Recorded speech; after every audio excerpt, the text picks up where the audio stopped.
ဘုန်းတို့အလွန်နှစ်ချိုက်တဲ့ကြိုက်တဲ့နောက်တုတ်တန်လေးတစ်ပုဒ်ပြောပြခြင်းတယ်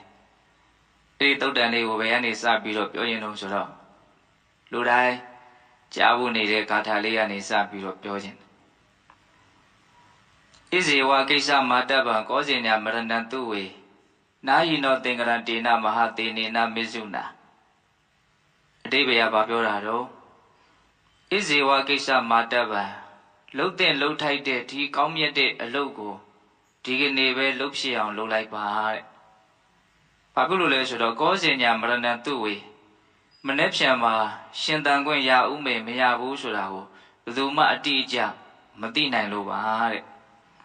ဘာလို့မနေ့ဖြန်မှာရှင်တန်ခွင့်ရဥမေမရဘူးလို့ဘာလို့မသိနိုင်တာတုံးဆိုတော့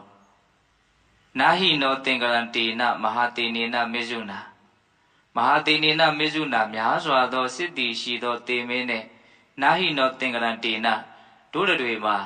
ဘယ်နေ့ဘယ်ချိန်ဘယ်လိုအနေထားမျိုးမှာတွေ့ရမယ်ကြုံရမယ်လို့ချိန်ချက်ထားတာမရှိလို့ပါပဲတဲ့နော်အလွန်မှစိတ်ထဲမှာဆွေးမြေ့ထားတဲ့ဒေသနာလေးတစ်ပုဒ်လို့ဆိုခြင်းပါတယ်ဟုတ်လားဒီကနေ့ပဲလှုပ်တဲ့လှုပ်ထိုက်တဲ့အလုပ်ကိုလှုပ်ဖြစ်အောင်လုပ်လိုက်ပါဘာလို့လဲမနေ့ဖြန်ဆိုတာနေရမယ်မနေရဘူးဆိုတာဘယ်သူမှအတိအကျမသိနိုင်လို့ဘာလို့မသိနိုင်တာတုံးဆိုတော့များစွာသောစစ်တီရှိတဲ့တေမင်းနဲ့တတ္တဝါတွေကဘယ်ချိန်တွေ့ကြမယ်လို့ချိန်ချက်ထားတာမရှိလို့တဲ့ဒါများစွာသောစစ်တီရှိသောတေမင်းဆိုတာဒီခန္ဓာကိုယ်ကြီးကိုပြောတာများစွာသောစစ်တီရှိတယ်ဆိုတာကအမျိုးမျိုးသောအကြောင်းတရားတွေကြောင့်ခန္ဓာကိုယ်ကြီးဟာပျက်စီးသွားနိုင်တယ်ဆိုတာကိုရည်ညွှန်းတာအကြောင်းမျိုးမျိုးကြောင့်ခန္ဓာကိုယ်ကြီးဟာပြည့်နိုင်တယ်ခန္ဓာကိုယ်ကြီးကိုယ်တိုင်ကတေမင်းပဲအကြောင်းမျိုးမျိုးကြောင့်ပြည့်နိုင်တယ်ပျက်စီးတဲ့အကြောင်းတရားတွေအများကြီးရှိတယ်အဲ့ဒါကိုကြတော့များစွာသောစစ်တီလို့ဒီလိုရည်ညွှန်းနော်အဲ့တော့များစွာသောစစ်တီရှိသောတေမင်းဆိုတာဘာပြောတာတော့အကြောင်းမျိုးမျိုးကြောင့်ပျက်စီးနိုင်တဲ့ဤခန္ဓာကိုယ်ဟုတ်လားအဲ့တော့ဒီတေမင်းနဲ့ကိုယ်နဲ့ချိန်ထားတာမရှိဘူးဆိုတာတင်စားပြောတာဟုတ်လားအဓိကမျိုးမျိုးသောအကြောင်းတရားတွေကြောင့်ပျက်စီးသွားနိုင်တဲ့ဒီခန္ဓာကိုယ်ကြီးနဲ့မိမိတို့ရဲ့အနေထားဘယ်ချိန်မှပျက်စီးမယ်ဘယ်ချိန်ကျမှတို့လုံးကြစို့လို့ချိန်ချက်ထားတာတီးလုံးတိုက်ထားတာမရှိဘူးတဲ့ဆိုလိုတာကအကြောင်းအားလျော်စွာဖြစ်ချင်တာဖြစ်သွားနိုင်တယ်ပေါ့နော်ပြောရရင်ရှင်းတန်းနေရတဲ့ဒီဘဝလေးကမသေးချာမှုမရေရာမှုတွေနဲ့သွားနေတာဘုရုတင်တဘာဝဉာဏ်ပညာနှုတ်နေလို့သာကိုယ်ဘဝကိုအခိုင်အမာသဘောထားပြီးတော့အနာဂတ်အတွက်အမျိုးမျိုးစဉ်းစားကြံစပြီးတော့နော်နေကြထိုင်ကြပြောကြဆိုကြလုပ်ကြကိုင်ကြတာတကယ်ကဘုန်းတို့ဘဝရဲ့အခြေအနေမှန်ကဘလို့သဘောနဲ့သွားနေတာတော့မသေးချာမှုနဲ့သွားနေတာနော်အချိန်မရွေးဘာမဆိုဖြစ်သွားနိုင်တဲ့အနေအထားပေါ့အဲ့ဒါကအမှန်တရားကြီးပဲဒီခန္ဓာကိုယ်ထဲမှာဘုန်းတို့ပြည့်စည်ဖို့အတွက်ဘလို့ຢာတွေဖောက်ပြန်နေတယ်ဘာတွေဖြစ်နေတယ်လို့ဘုန်းတို့မသိနိုင်ဘူးအထူးသဖြင့်အသက်40 50 60အရွယ်တွေဆိုလို့ရှိရင်ဒါမသိနိုင်ဘူးနောက်ကင်ဆာဖြစ်เสียအကြောင်းတရားတွေလည်းထဲမှာဖြစ်ချင်းဖြစ်နေမှာပဲအကောင်ထဲပေါ်မလာသေးတာပဲရှိမယ်ပေါ့နော်တချို့ဆိုရင်ဆိုကြပါစို့ဆေးသွားဆေးလို့ကင်ဆာလို့ဖြစ်တယ်ဒါလွန်ခဲ့တဲ့3-4 လလောက်တည်းကစားသူကအထဲမှာတီးဆောက်နေတယ်ကိုသိသလားမသိဘူးသွားစစ်မှလားတွေ့ရတာကိုဟုတ်လားအဲ့ဒါတက်20 30ရွယ်လေးတွေလည်းဖြစ်နေတာမရှိဘူးလားရှိတယ်အဲ့တော့တကယ်ကတော့ဘယ်ရွယ်လို့ကိုပြောဖို့အတိအကျပြောဖို့မလွယ်ပါဘူးเนาะအရွယ်တိုင်းမှာအမျိုးမျိုးသောဆိုးတဲ့အခြေအနေတွေဟာဖြစ်နိုင်တာပဲဒါလည်းပဲခန္ဓာကိုယ်ကြီးရဲ့သဘာဝပဲသူ့ရဲ့ဒီဆောက်ထားပုံကိုကစားတော့ပျက်စီးမှုတွေကိုရှေ့ရှုပြီးတော့ဖြစ်ပေါ်နေတဲ့သဘာဝကြီးပဲဟုတ်လားဘလောက်ပဲခိုင်မာပါတယ်ဆိုတဲ့လူပဲဖြစ်အလွန်ဆုံးနှစ်ပေါင်း100ပို့နေပဲလို့ဒါဘုရားဟောတာဟုတ်လားဒီခေတ်မှာအဲ့လောက်သိရှိတဲ့လူလည်းပဲဒါအလွန်ရှားတယ်လို့ဆိုနိုင်ပါလေအဲ့တော့ပြောရင်တာကဘာတော့များစွာသောစစ်တီရှိတဲ့တေမင်းနဲ့ချိန်ချက်ထားတာမရှိဘူးဆိုတာပါလေပျက်စီးတဲ့အကြောင်းတရားအလွန်များပြားတဲ့ခန္ဓာကိုယ်ကြီးနဲ့မိမိတို့တွေဟာ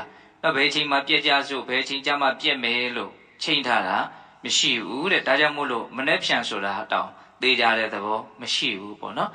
အဲ့လိုမနှက်ဖြန်တော့မသေးကြဘူးဆိုတော့တပတ်ခါဖနှွဲကဆိုတော့ပြောမနေနဲ့ပေါ့ဆိုတဲ့အဓိပ္ပာယ်ကဟုတ်လားဒါကြောင့်မို့လို့ဒီနေ့ဒီပင်လျင်နော်လှုပ်တဲ့လှုပ်ထိုက်တဲ့အလုပ်ကိုအလုတ်တင်ဆုံးအချိန်လို့ဒါမြတ်စွာဘုရားရွေးချယ်ပြီးတော့ပြတယ်ဟုတ်လားအဲ့တော့အရေးကြီးမြတ်စွာဘုရား နော်လှုပ်ခိုင်းတဲ့အလုပ်ကဘလို့အလုပ်မျိုးတော့အခုဘုံဘုံပြောနေတဲ့ဒီဂါထာလေးကဗတ္တိကာရတသုတ်တန်ထဲမှာလာတဲ့ဂါထာလေးသူ့ရဲ့ရှေ့ကအရင်နှစ်ဂါထာမြတ်စွာဘုရားဟောထားတယ်အဲ့ဒီနှစ်ဂါထာကမြင့်မြတ်တဲ့လုပ်ငန်းစဉ်ကိုပုံဖော်ပြထားတာပေါ့နော်ဒီနေ့ပဲလှုပ်တဲ့လှုပ်ထိုက်တဲ့အလုပ်ကိုလှုပ်လိုက်မနေ့ဖြန်ဆိုတာမသေးကြဘူးဘာလို့တော့ပျက်စီးစရာအကြောင်းတရားအများကြီးရှိတဲ့ဒီခန္ဓာကိုယ်နဲ့ချိန်ထားတာမရှိလို့ဘယ်ချိန်ကျမှပြက်ကြမယ်လို့တီးလုံးတိုက်ထားတာမရှိလို့အဲ့လောက်ထိပြောရလောက်အောင်အရေးပါတဲ့လုပ်ငန်းကဘလို့လုပ်ငန်းမျိုးတော့အခုကိုလှုပ်လိုက်ပါကွာလို့ပြောရလောက်အောင်အရေးကြီးတဲ့အလုပ်ကဘလို့လုပ်ငန်းမျိုးတော့အဲ့ဒါရှေ့နဂါထာကအဲ့ဒါကိုမြတ်စွာဘုရားညွှန်ပြထားတာဒါအနှစ်ချုပ်ပြီးတော့ဘုံဘုံတို့ပြောတဲ့အနေအထားလေးမို့လို့အကျဉ်းမြင့်လေးပဲပြောတာပေါ့နော်အဲ့တော့ဘယ်လိုမြတ်စွာဘုရားကအဲ့ဒီမြင့်မြတ်တဲ့လုပ်ငန်းစဉ်ကိုဒီကနေ့ပဲလှုပ်လိုက်ပါလို့တိုက်တွန်းလိုက်တဲ့လုပ်ငန်းစဉ်ကိုဘယ်လိုလေးမြတ်စွာဘုရားပုံဖော်ပြတော့အတိတနာနွာကမေယနပတိကင်ခေအနာဂတံယရတိတံပိဟိနန္တအပတ္တင်္စအနာဂတံနော်အတိတ်ကိုလည်းအစင်မလိုက်နဲ့အနာဂတ်ကိုလည်းအစင်မလိုက်နဲ့အတိတ်ဆိုတာပြီးခဲ့ပြီပျောက်ခဲ့ပြီမရှိတော့ဘူးအနာဂတ်ဆိုတာရောက်မလာသေးဘူးတဲ့ဟောအဲ့ဒီခါဒါလေးရဲ့အတိတ်ပဲကဟုတ်လားပြီးခဲ့တာတွေကပြီးခဲ့ပြီဘာမှမရှိတော့ဘူးရှာလို့လည်းမတွေ့နိုင်တော့ဘူးတကယ်ကိုထာဝရပြီးခဲ့ပျောက်ခဲ့တော့တာနော်မနေ့တုန်းကကိစ္စအရင်လကကိစ္စအရင်နှစ်ကကိစ္စဟာအဲ့ဒါတွေအဲ့လောက်ဝေးတာတွေထားလိုက်အောင်ခုတင်လေးဖြစ်ခဲ့တဲ့ကိစ္စကိုတကယ်ကမရှိတော့ဘူးဒါကြောင့်မြတ်စွာဘုရားအတိတ်ကိုဘလို့မှန်မှန်ကန်ကန်သုံးသပ်ပြတော့ယရတိတံပဟိနန္တံနော်အတိတ်ဆိုတာပြီးခဲ့ပြီကုန်ခဲ့ပြီပျောက်ခဲ့ပြီဘာမှမရှိတော့ဘူးတဲ့ gain အဲ့လောက်တော့ပြပြသားသားပြောထားတာအဲ့ဒါကြောင့်မလို့အတိတံနာနာကမေယပြီးခဲ့ပြီးသားတွေနဲ့ပတ်သက်ပြီးတော့ဘာမှအဲ့ဒါရဲ့စိတ်ထဲမှာအကုသိုလ်တွေမဖြစ်စေနဲ့ပူလောင်မှုတွေမဖြစ်စေနဲ့ဘာမှမရှိတော့တဲ့အရာကြီးနဲ့ပတ်သက်ပြီးတော့စိတ်ထဲမှာပူးနေတာလောင်းနေတာဒါဘလောက်မိန်မဲရရောက်လဲဆိုတဲ့အဓိပ္ပာယ်မျိုးထိကိုကတွေးတတ်ရမှာနော်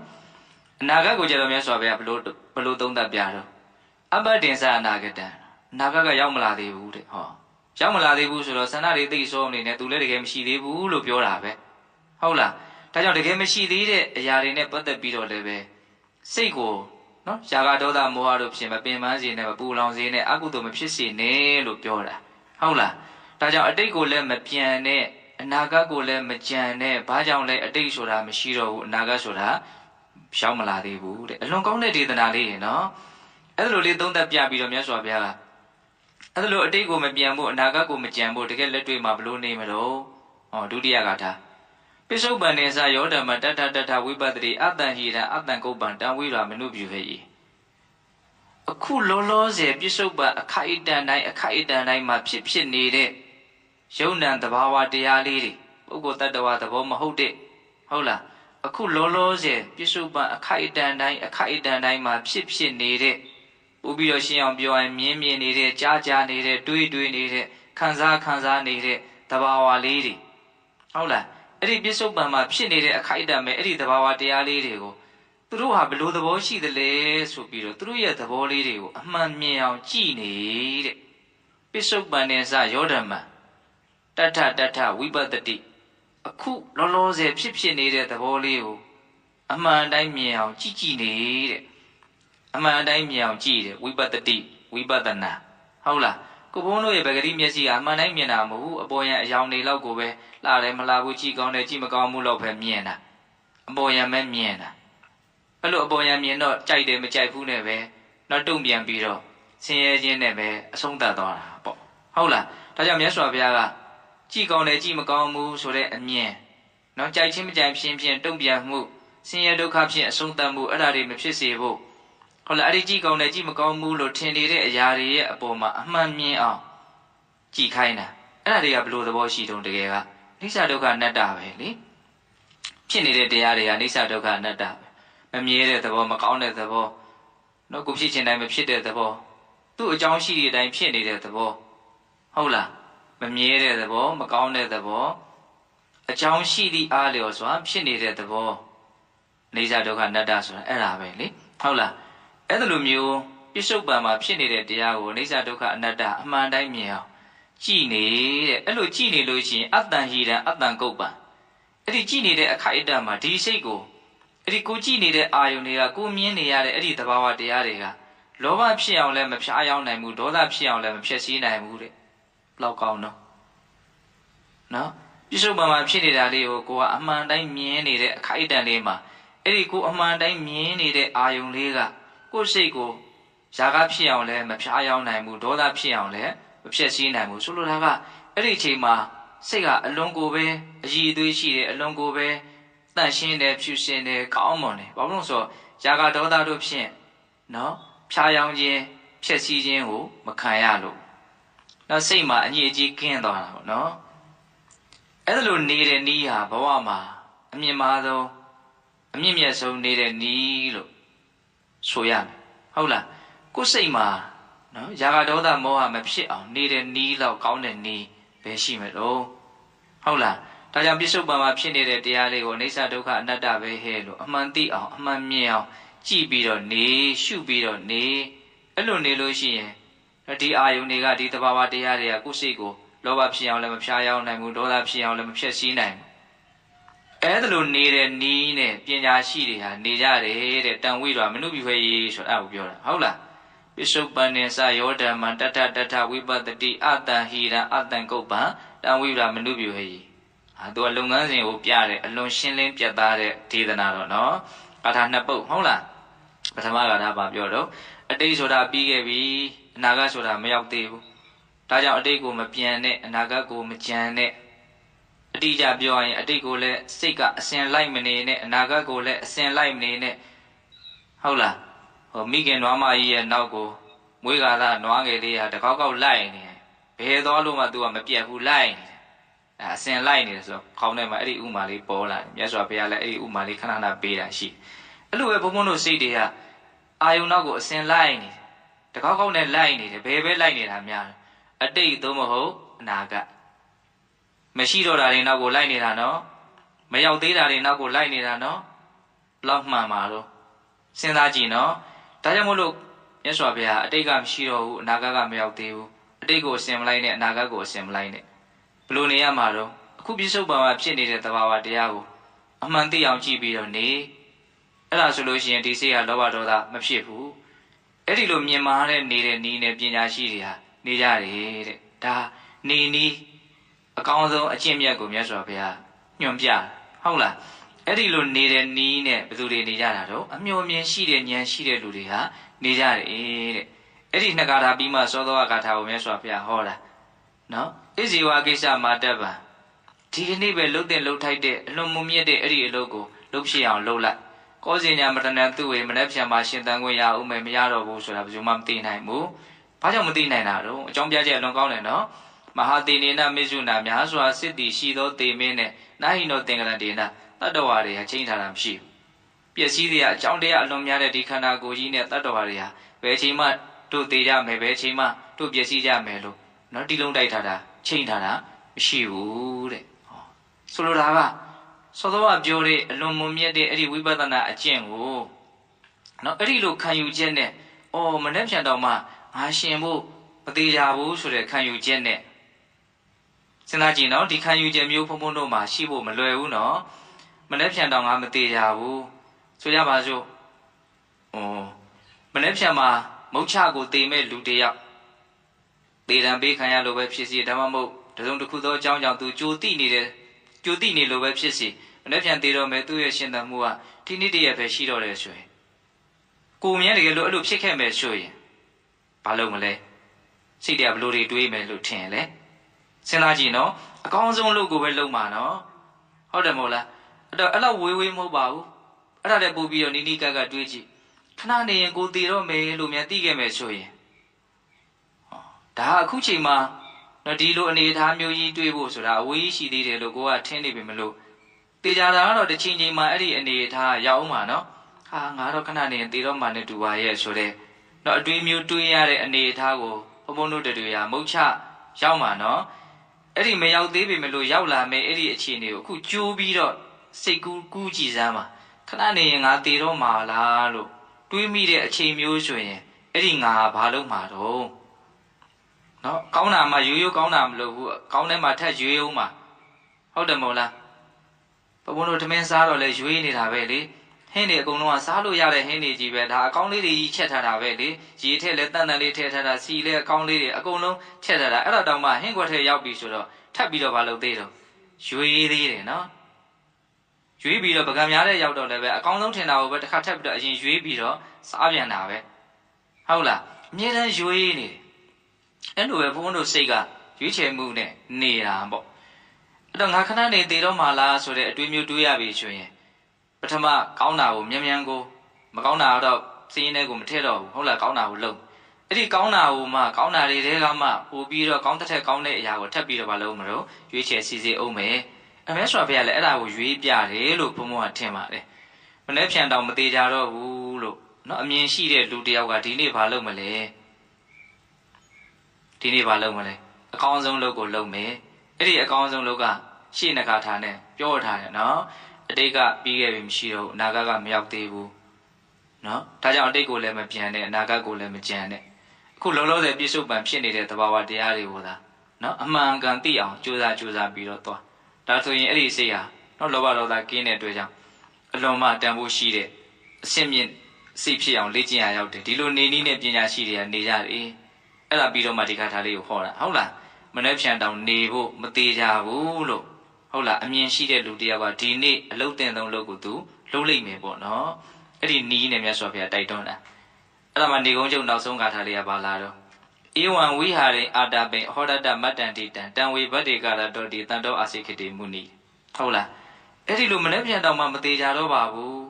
ဒီနေ့ကိုပဲဒီအလုပ်ကိုလုပ်တော့မယ်ဆိုတော့ဒီနေ့လည်းပဲအချိန်လေးသိပ်ပြီးတော့ဖြုံးနေတော့မှမဟုတ်နော်ဒီအလုပ်ကိုပဲဆက်တိုက်သူရသလောက်ကြိုးစားပြီးတော့လုပ်သွားမယ်ဟုတ်လာ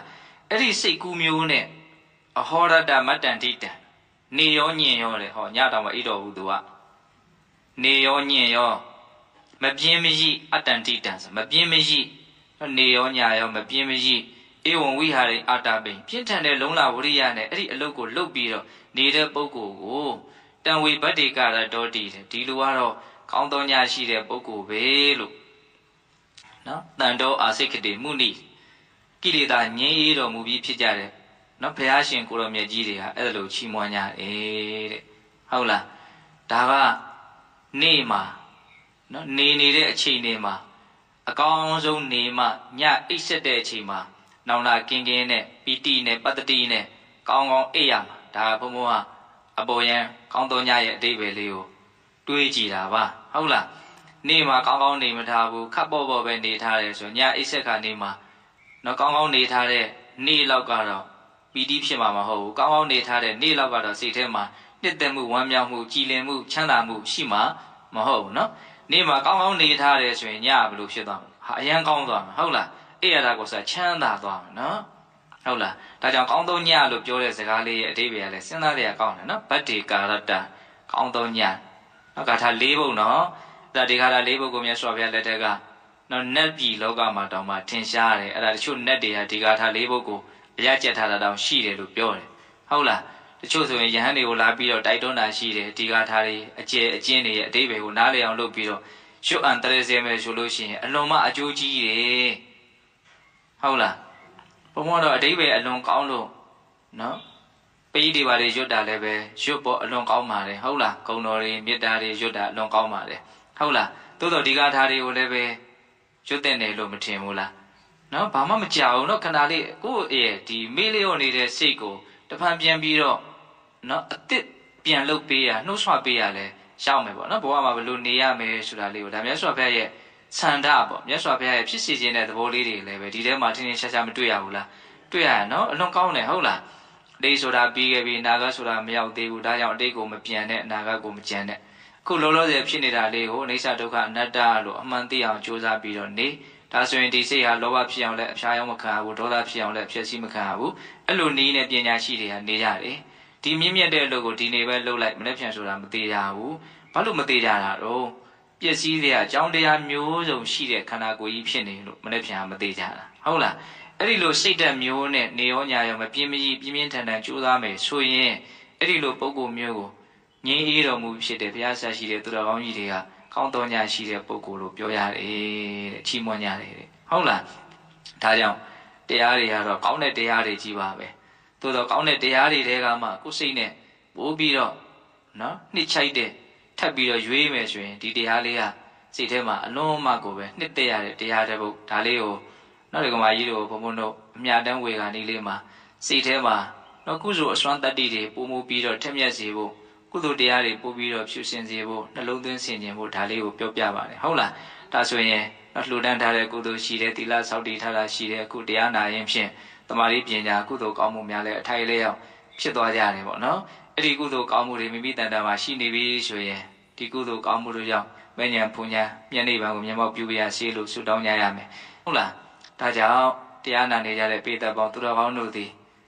နော်မဉ္ဇဉ်ပူညာမျက်နှိပ်ပံကိုလျင်မြန်ထုတ်ချောက်မျက်မှောက်ပြုနိုင်သည့်အထိကြိုးစားအထောက်နိုင်ကြတဲ့သူတော်ကောင်းတွေဖြစ်ကြပါစေတည်း